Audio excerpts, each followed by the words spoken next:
नमस्कार। मैं Kumari Rita, assistant professor, department of psychology, RLSY college, Ranchi university, Ranchi.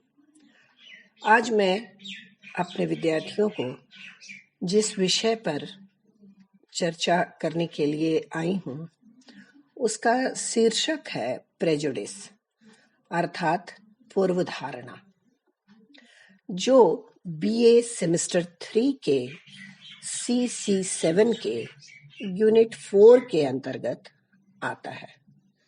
आज मैं प्रेजुडिस या पूर्वधारणा के स्वरूप की चर्चा करूंगी।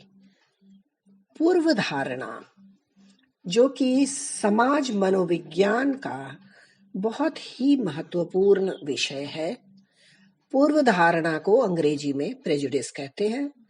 यह शब्द लैटिन भाषा के या लैटिन शब्द के प्रेजुडिशियम से निकला है।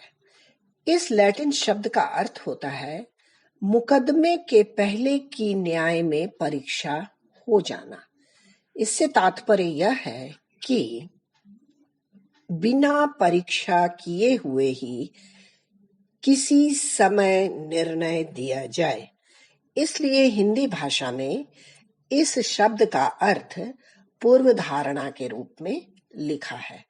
पूर्वधारणा शब्द यह स्पष्ट कर देता है कि हम बिना किसी बात की परीक्षा किए हुए किसी वस्तु इत्यादि के संबंध में अपनी धारणा बना लेते हैं। हम विभिन्न माध्यमों से किसी व्यक्ति, जाति या घटना के संबंध में छानबीन कर उनके गुण तथा दोषों के बारे में अपना निर्णय देते हैं। हमारा यह निर्णय दोषपूर्ण नहीं हो सकता, क्योंकि यह विभिन्न तरीकों से अर्जित अनुभव पर आधारित होता है। अतः हम कह सकते हैं कि इस प्रकार का निर्णय तथ्यपूर्ण होता है। परंतु प्रायः यह देखा जाता है कि हम बिना किसी अनुभव या छानबीन के आधार पर भी किसी समाज, जाति, व्यक्ति या घटना के संबंध में अपना निर्णय देते हैं। इसी प्रकार के आधारहीन निर्णय को हम पूर्वधारणा कहते हैं। कुछ लोगों ने इसे पूर्व निर्णय भी कहा है। वास्तव में कभी-कभी लोग किसी घटना या जाति की अच्छाई बुराई की जांच किए बिना ही उस घटना या जाति के संबंध में अपना निर्णय दे देते हैं। इसे पूर्व निर्णय या पूर्व धारणा कहें तो गलत नहीं होगा। यह पूर्व धारणा बहुत ही स्थिर तथा दृढ़ स्वरूप की होती है। इसका प्रमाण भारत में जाति भेद को लेकर काफी दिनों से चला आ रहा मतभेद हो सकता है। इसमें सभी बातों में यह देखा गया है कि अछूत वर्ग के लोग उच्च वर्ग के व्यक्तियों के कुआं का पानी भी नहीं भर सकते थे। इस तरह की पूर्व धारणा कई पीढ़ियों से उच्च वर्ग तथा निम्न वर्ग के बीच चलती रही। यही नहीं, उच्च वर्ण की जातियों में छोटे बड़े का प्रश्न आज भी बना हुआ है। राजपूत और ब्राह्मण में रोजी रोटी का संबंध नहीं हो सकता, क्योंकि ब्राह्मण राजपूतों से ऊंचा गिना जाता है, वगैरह वगैरह। अमेरिका में गोरे काले रंग के संबंध में जो मतभेद पाई जाती है कि यही गोरे और काले रंग के भावना अमेरिका में बड़े बड़े नेताओं जैसे अब्राहम लिंकन, कैनेडी इत्यादि का मौत का कारण भी बना। और जब 20वीं शताब्दी में हम इसे छुआछूत और जाति पाति का भेद को निरर्थक मानते हैं, इसमें कोई सच्चाई नहीं है और यह अवैज्ञानिक भी है। फिर भी उच्च वर्ग के या उच्च वर्ण के व्यक्ति शिक्षित होने के बाद भी आज जाति भेद के अनुसार ही व्यवहार करना पसंद करते हैं, उसके प्रतिकूल नहीं। इस प्रकार पूर्व धारणा के दृढ़ एवं स्थिर स्वरूप के सामने हमारे तर्कयुक्त, न्याययुक्त और बुद्धियुक्त विचार भी विफल हो जाते हैं। यह इस तरह की पूर्व धारणा का महत्व हमारे जीवन में कम नहीं है। पूर्व धारणा के स्वरूप को स्पष्ट करने के लिए अनेक मनोवैज्ञानिकों ने इसके संबंध में अपने अपने विचार व्यक्त किए। ऑकबर्न ने इसकी परिभाषा इस प्रकार दी: पर्याप्त परीक्षा के बिना जल्दीबाजी में किए गए निर्णय या मत को पूर्वधारणा कहते हैं। इस पूर्वधारणा की परिभाषा से यह स्पष्ट हो जाता है कि पूर्वधारणा एक निराधार निर्णय है। इससे पूर्वधारणा के कुछ ही पहलुओं पर प्रकाश पड़ता है, लेकिन इसमें इसके संवेगात्मक पहलू को छोड़ दिया गया है। इसके अतिरिक्त ऑकबर्न ने इस बात पर भी जोर दिया है कि पूर्वधारणा शीघ्रता से लिया गया या किया गया एक निर्णय है, लेकिन इस बात से सहमत होना ठीक नहीं है, क्योंकि पूर्वधारणा का निर्माण सामाजिक क्रिया प्रतिक्रिया की अवधि में होता है। कोई भी पूर्वधारणा रातों रात नहीं पनप जाती। ऐसा ना तो कभी सुना ही गया है और ना ही कभी देखा ही गया है। इसलिए यह कहना कि पूर्वधारणा जल्दीबाजी में लिया गया निर्णय है उचित नहीं होता है।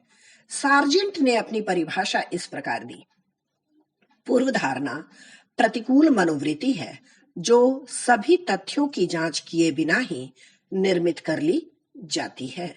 इसी से मिलती जुलती दूसरी परिभाषा श्री और श्रीमती शेरिफ ने इस प्रकार दी: समूह पूर्वधारणा किसी अन्य समूह तथा उनके सदस्यों के प्रति एक समूह विशेष के सदस्यों की उनके अपने स्थापित आदर्शों के आधार पर प्राप्त की जाने वाली नकारात्मक मनोवृत्ति है। इस परिभाषा में इस बात पर जोर दिया गया है कि पूर्वधारणा समूह के स्थापित आदर्शों के आधार पर पनपती है। जेम्स ड्रीवर ने पूर्वधारणा की परिभाषा इस प्रकार दी: पूर्वधारणा इस प्रकार की मनोवृत्ति है जिस पर प्रायः संवेगात्मक रंग चढ़ा होता है और जो किन्हीं कामों, वस्तुओं, व्यक्तियों तथा सिद्धांतों के प्रति या तो द्वेषपूर्ण होती है या फिर पक्ष में होती है।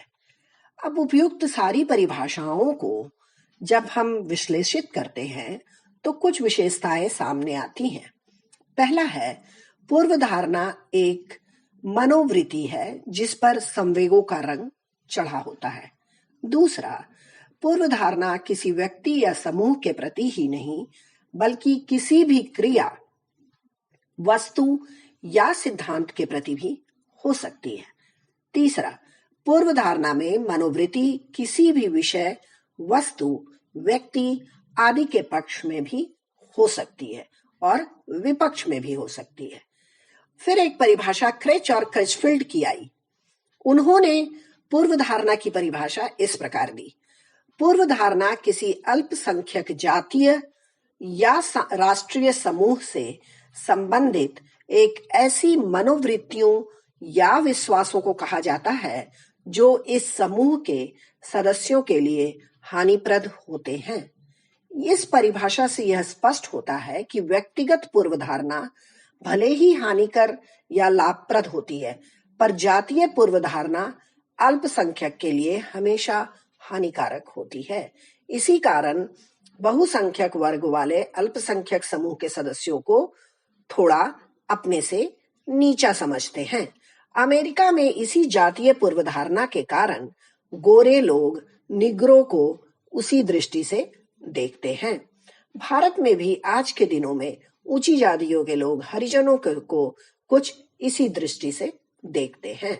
किम्बल यंग ने पूर्वधारणा की परिभाषा इस प्रकार दी: जातीय पूर्वधारणा एक गलत संकल्पना है जिसके सहारे शब्द या मुहावरे के प्रयोग से किसी व्यक्ति या समूह में ऐसी सामान्य तथा अमूर्त विशेषताओं को बतलाया जाता है जिनका समर्थन विवेकपूर्ण तर्क या वैज्ञानिक तथ्यों द्वारा नहीं होता है।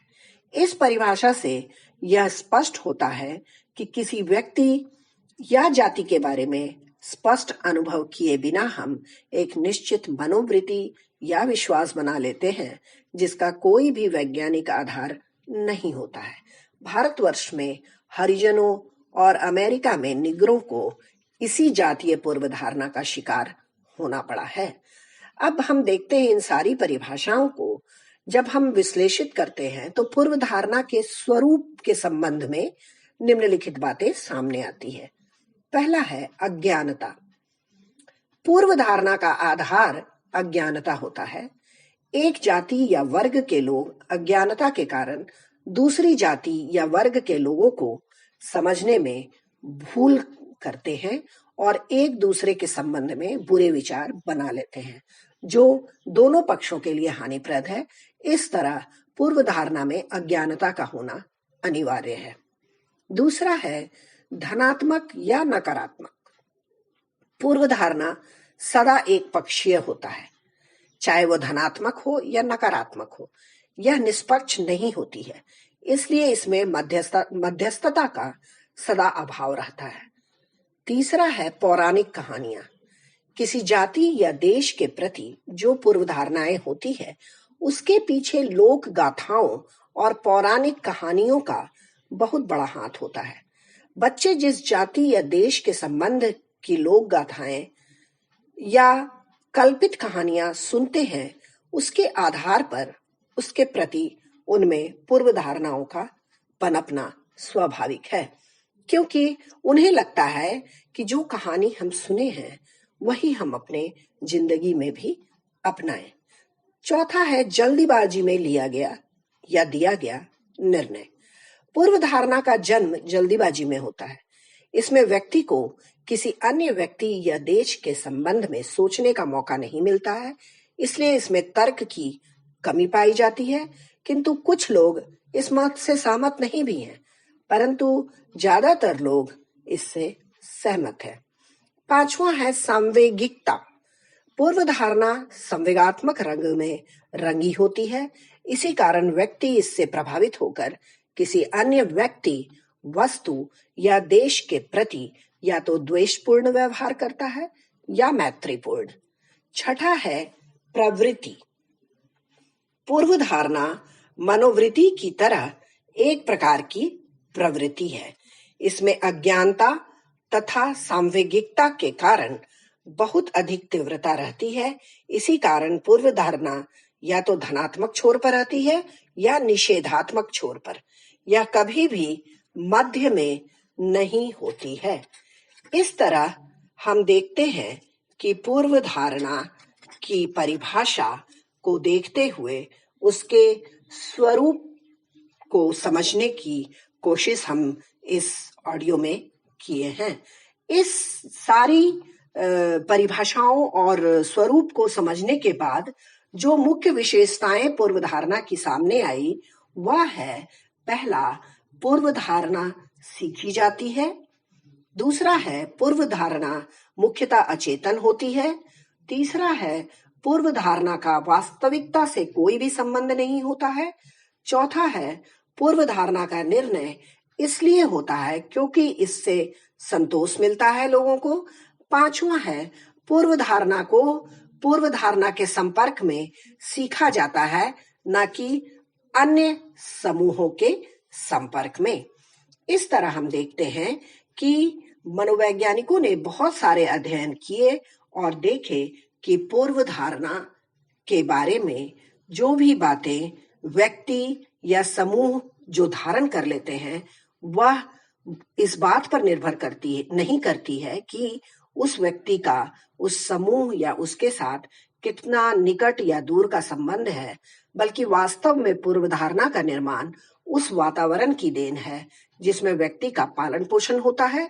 व्यक्ति उस वातावरण की पूर्व धारणा से प्रभावित होता रहता है और आसानी से उसे सीख लेता है। धन्यवाद।